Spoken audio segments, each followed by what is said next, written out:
Welcome to Trailer Corner. Here we will take a look at 5 of the newest movie trailers to come out this week. I hope to offer a mix of the biggest upcoming movies and, well, those that I find a little bit interesting. Let's see how I did. First up on our list is the Red Band trailer for Sabotage. I'm gonna destroy them. And John's family is everything. We're here to bring them back home, boss. We're here as a team. Don't ever forget that.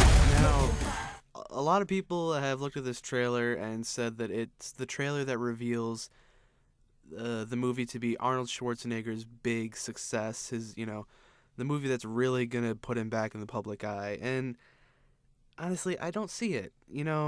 I loved The Last Stand, which was his big, comeback movie. I thought it was great, but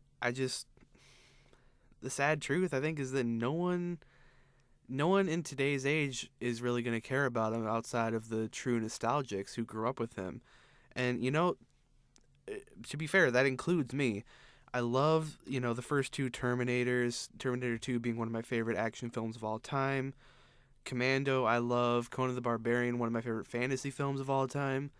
Arnold was definitely a big part of, my childhood.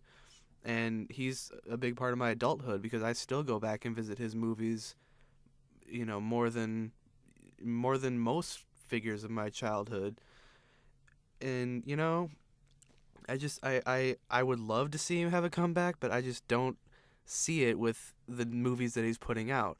I think the best example, the best chance he had was The Expendables 3. Or, I'm sorry, The Expendables 2. He had a smaller role in it, and it worked, but, other than that, I really don't, everything that he puts out right now, I'm just, but as I said, I would love to see him in something that would just reboost his career, but I don't think it's going to happen anytime soon. Next up, we have a new trailer for Noah, and this one includes an introduction by Emma Watson.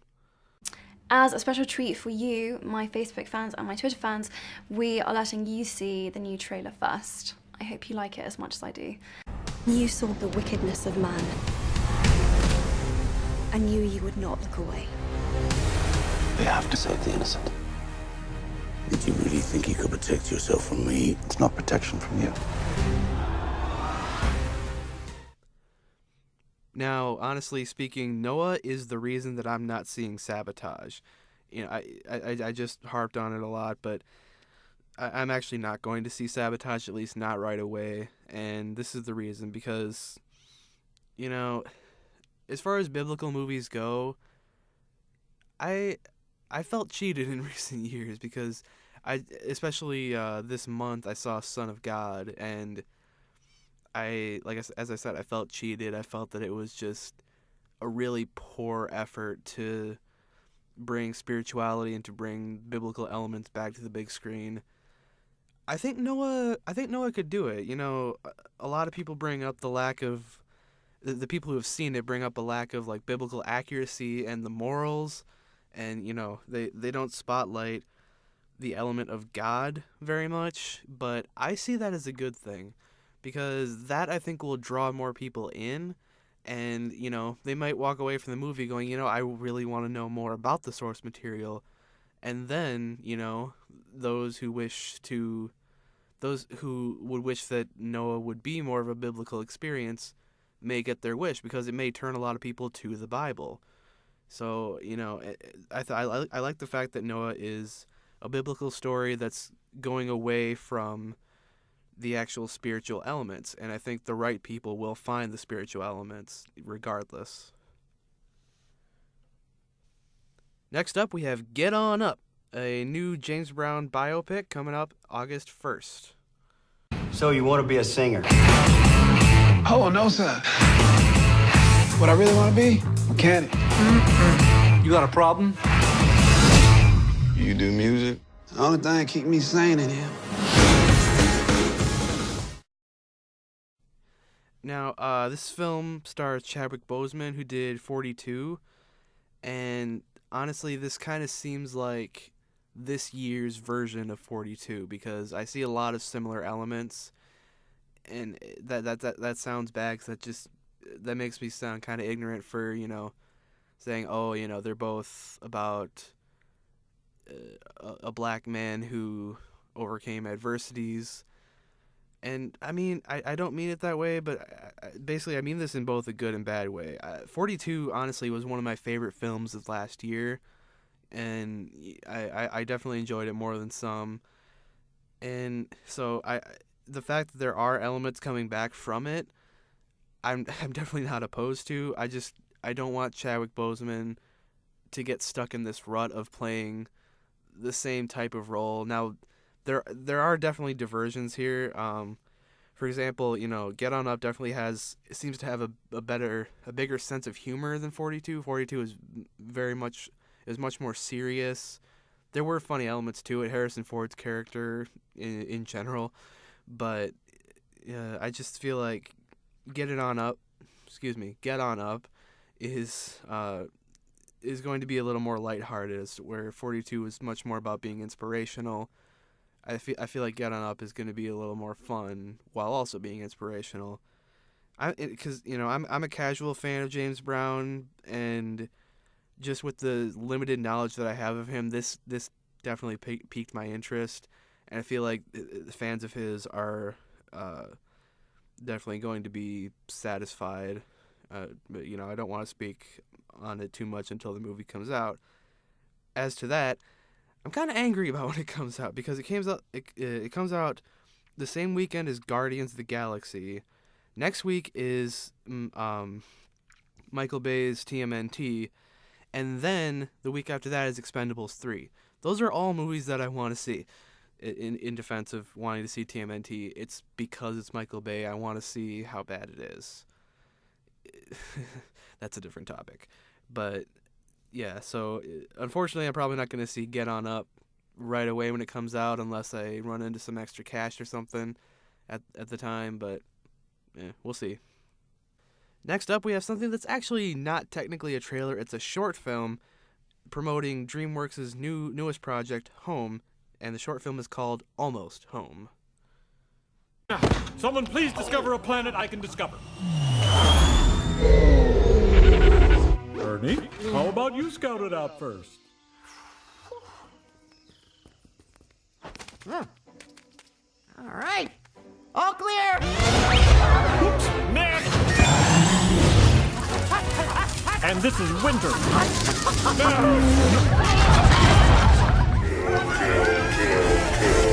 Too dark, right? What do you think? Too dark? Hello? Oh, next. Now, I really like that they did this, and actually, I went to see Mr. Peabody and Sherman just the other day, and they played this in front of that movie, but I actually saw it online for the first time. I really think they're being smart with this move, kind of introducing the characters with this short film, so that by the time the film comes out, people are comfortable with them. They know whether or not they're going to like following these characters. Now, personally, I'm on the side. I really am looking forward to this. I'm looking forward to November 26th. I really like the humor in this one, in this short film. It definitely sets the tone for the film, and I found it very funny. I'm a big Steve Martin fan. The fact that they were showcasing different worlds and stuff, like what they were doing in the clip that I showed. Yeah, I think it's a really smart move, because that way you get to show off the animation, you get to show off the cinematography, and you get to draw your audience in. Again, building up for the actual film in a really clever, smart way. If they play their cards right, they could have, a new big franchise on their hands. This definitely has a lot of potential. And I think I will see it, because I do tend to enjoy animated kids films. I think it's really important to assess those. I saw the Lego Movie and I loved it, and I have a review coming up for Mr. Peabody and Sherman where I'm going to kind of get into this a little more. So stay tuned for why I'm such a big fan of kids films, I suppose. Trailer number 5 is actually a very special occasion. It's for a film called Chrononaut, which does not have a release date yet. It's because the trailer has actually been released before the script. This trailer was used as a pitch for the script for the film. Check it out. Know that there's something deep inside that helps us become what we can. For a girl can be someday a lady, and a boy can be someday a man.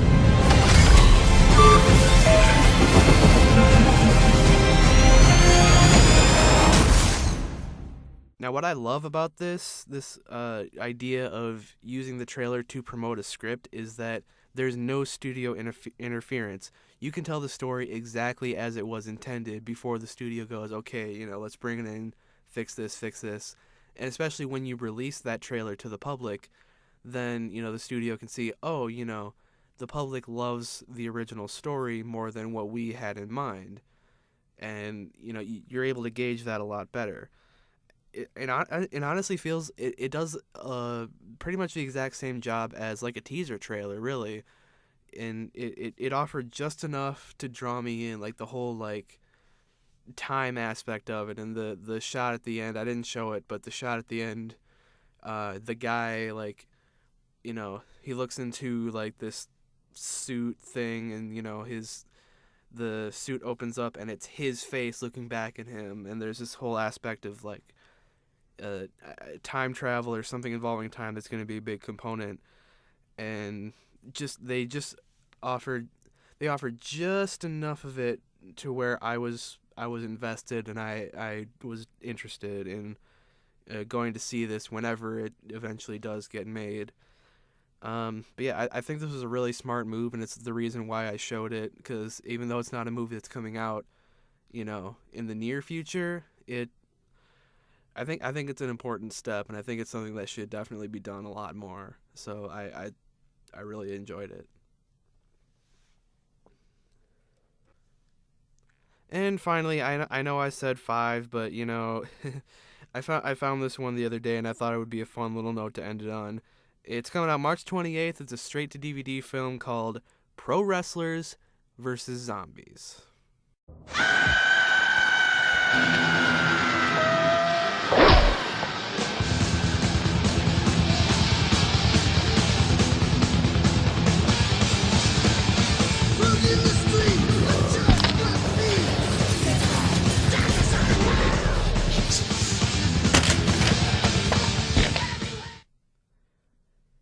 Now, obviously, you're going to have to make of this what you will. It's pro wrestlers doing a show in a prison populated by zombies.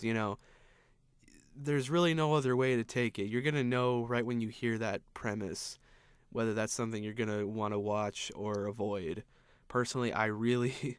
This is right up my alley. I love ridiculous plots like this, so I'm probably going to have to pick this one up. It may not appeal to everyone, but I just thought this would be a fun note to end on. Just, so you walk away from this with a few laughs.